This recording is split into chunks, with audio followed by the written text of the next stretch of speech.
একজন কলা বিক্রেতা ৫ টাকা পিস দরে কলা বিক্রি করছিল।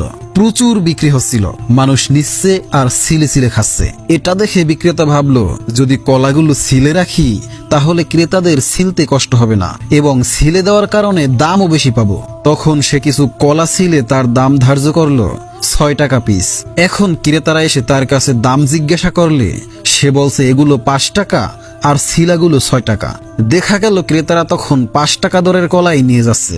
সে ভাবলো যখন কম দামি কলা থাকবে না তখন দাম বেশি দিয়ে নিয়ে যাবে। এক সময় ৫ টাকার কলা সব শেষ হয়ে গেল।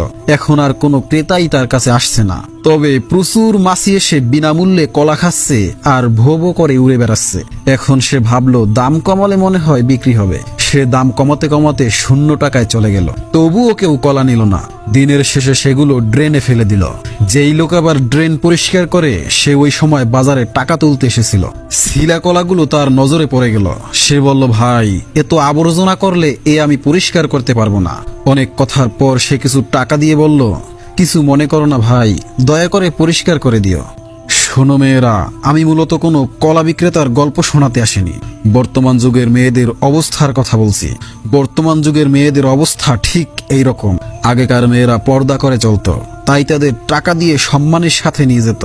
এখন এরা কলার মতো খোলা থেকে দাম বাড়ানোর প্রচেষ্টায় আছে।